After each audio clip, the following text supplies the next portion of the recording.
O efeito Ricardo produz, então, o impacto inicial de aumentar o produto, embora o nível de investimento não mude. Mas produz o fenômeno do capital shallowing, ou encurtamento, ou efeito concertina, em português, efeito sanfona.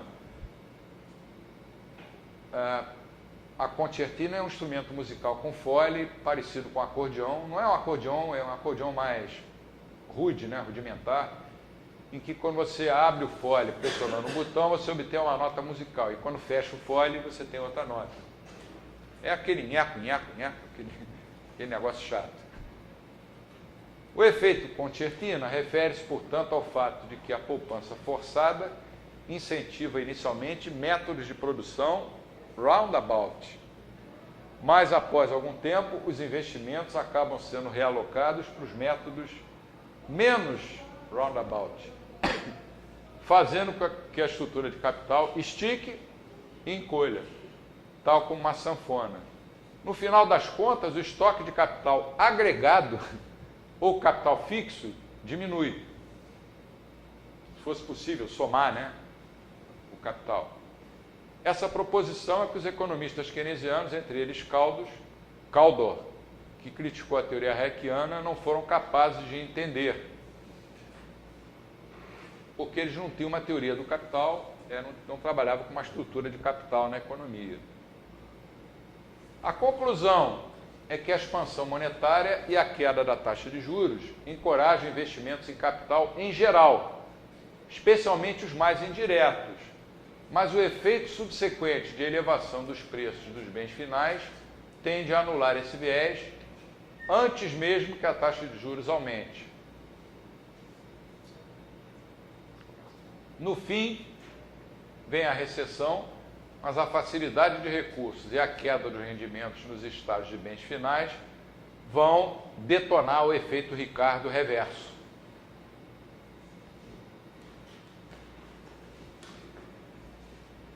E aí vão começar novamente a se tornar atrativos os investimentos em métodos de produção mais indiretos. Então estica, encolhe, estica, encolhe. São ciclos econômicos. Como eles, uma vez para outra, a economia do morde sopra. O que ele fala não se pode levar muito em consideração, porque ele é um monetarista, dizia que gostava da escola austríaca, mas quando eu quis montar no IBMEC um curso austríaco, ele foi contrário. Paulo Guedes. Falava em Hayek, falava em Mises, e quando eu coloquei cadeiras de Mises e Hayek, ele simplesmente tirou do currículo. Então, para mim, é um bom economista, mas é um monetarista. E anda defendendo a criação de uma moeda latino-americana. Eu prefiro rasgar moeda, rasgar notas falsas. Vamos lá. Ali tem um efeito reverso ali, que é o seguinte: quando começa a ver o momento, está uma tendência, eles vão, os bens finais vão aumentando os preços, aí aumenta a inflação medida pelo BGP, pelo IPC. Aí o que acontece? O governo vai lá e aumenta a taxa de juros, Que é pior ainda. Você vê como uma teoria errada conduz a medidas erradas, né? O boom artificial induzido pela expansão monetária provoca, após algum tempo, então, distorções consideráveis na estrutura de produção. Mesmo antes do aumento da taxa de juros, as subidas nas taxas de retorno fazem com que os projetos de investimentos que pareciam lucrativos se tornem não lucrativos e são então abandonados. Quando a taxa de juros subir, o que vai acontecer por causa da disputa pelo crédito entre os setores perto do bem de consumo de final e os mais afastados, vai ter uma aceleração nesse processo. Adicionalmente, os efeitos da queda na renda nesses setores, que agora não são mais lucrativos, vão causar uma queda na demanda de bens de consumo final e mais desemprego. A queda na demanda de bens intermediários da estrutura de produção, gerada pela demanda de bens finais menor, vai ser então mais um agravante no ciclo. Algumas conclusões, depois a gente responde algumas perguntas. Primeiro, o desemprego é consequência inevitável da inflação. Para um austríaco, isso é ponto fechado. Punto e basta, como diz o italiano. O desemprego é consequência da inflação. Os ciclos são fenômenos monetários, causados por expansões artificiais de crédito subsequentes, mas que afetam o setor real da economia.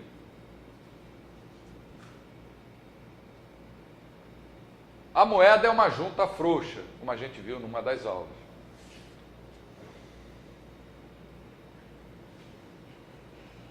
A crise de 2008 foi provocada pelos bancos centrais e não pelos mercados, que mantiveram as taxas de juros artificialmente baixas. Entre 2002 e 2005, mais ou menos, se você fosse seguir a mainstream, tem um negócio lá chamado regra de Taylor, que diz que a taxa de juros deve ficar no nível que depende da inflação, do déficit público e de outras variáveis. É uma equaçãozinha, não me lembro agora da... A regra de Taylor aconselhava que a taxa de juros do Fed devia ficar mais ou menos em torno de 5%, 4,5% a 5%. Eles estavam praticando taxa de juros de 1,5%, de 1%. O próprio Taylor, que é um keynesiano, escreveu um artigo, por sinal muito bem escrito, criticando isso. A crítica dos austríacos, além dessa, é que a regra de Taylor é uma coisa artificial. Por que você vai colocar numa fórmula qual deve ser a taxa de juros? Aí eles vão se defender dizendo, bom, ela depende de várias coisas, depende da expansão monetária, depende do nível de emprego, do crescimento do PIB, de variáveis externas, taxa de câmbio, não sei o quê. Aí você vai dizer assim, tá bom, ela depende de tudo isso, mas quem é você, presidente do Banco Central, para saber que a fórmula tem que ser essa, ou tem que ser uma outra, ou mesmo que tem que existir alguma fórmula? Deixa que o mercado, através das ações individuais de bilhões de pessoas, o mercado vai acabar decidindo qual é a taxa de juros. Talvez daqui a 100 anos o mundo se convença disso. Com isso a gente encerra esse tema. A aula de amanhã eu sugiro que vocês não percam, porque é um PowerPoint do Roger Garrison. Eu vou mostrar só um deles para vocês verem como é interessante, como esse cara teve trabalho de montar o negócio. Olha só, olha que loucura.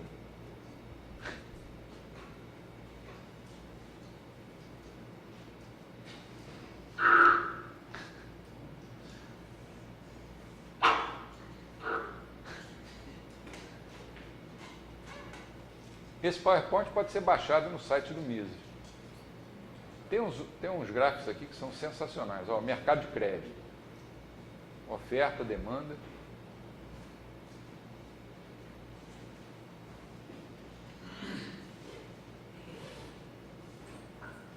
Dennis Roberts foi um crítico feroz do Keynes, contemporâneo dele.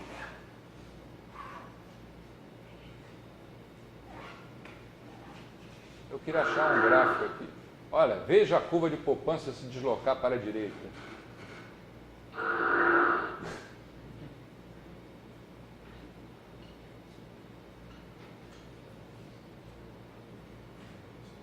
A aula de amanhã é imperdível. Imperdível. Esse PowerPoint vocês podem baixar lá no site do Mises. Tá lá. Ele autorizou também a usar na aula o PowerPoint, senão eu não teria feito isso, né? Apesar de eu ser brasileiro. Se bem que o Hélio ia me dar cobertura, porque ele, sobre direitos autorais, ele pensa... Alguma pergunta?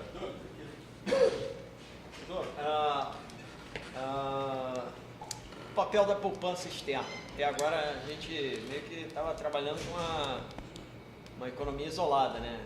Vamos discutir um pouco como é que entra a poupança externa? É o mesmo papel. É só você abrir a economia e considerar os 3 tipos de poupança. Poupança interna, que é essa que a gente falou até agora, a poupança externa e uma coisa que as pessoas chamam de poupança do governo, que eu acho que não existe. O que é a poupança do governo definida? É o que ele arrecada menos o que ele gasta. Qual é o conceito de poupança? Abstinência, sacrifício. O governo, para arrecadar, faz algum sacrifício? Não. Então não existe poupança do governo. Se o governo gastasse menos do que arrecada, isso não ia durar um ano, porque o pessoal ia dizer, pô, então corta os impostos, para que você está juntando dinheiro? É. Aí ele ia chegar e ia gastar tudo de novo. Nunca vai acontecer, Obviamente, nunca vão fazer isso. Não vou fazer. Mas se você incluir a poupança, se você incluir variáveis externas, poupança, taxa de câmbio, é uma coisa que eu já pensei em fazer, até escrever um outro livro. Tem vários artigos espalhados, mas artigos pequenos. Talvez fosse interessante escrever um livro sobre isso. Modernizar essa teoria para você colocar essas variáveis, porque na essência ela não vai mudar. No caso americano, por exemplo, não importa, o governo lá vai baixando a taxa de juros e continua entrando poupança externa lá. Então, eles estão fora dessa. Eles podem fazer uma coisa que é a jabuticaba americana, né? Então, assim, ver com uma taxa de juros baixíssima e ainda assim ter um consumo elevado, porque tudo é coberto pela poupança externa. Agora, quais as consequências de longo prazo disso? A gente não sabe. Com certeza você vai ter influência sobre a estrutura de produção. Enquanto a China está bem, já não está mais, né, tão bem, e quando começarem a mudar as coisas na China, como é que vai ser? Os Estados Unidos hoje estão vivendo às custas de quê? Países que compram títulos do Tesouro Americano, e o principal é a China, né?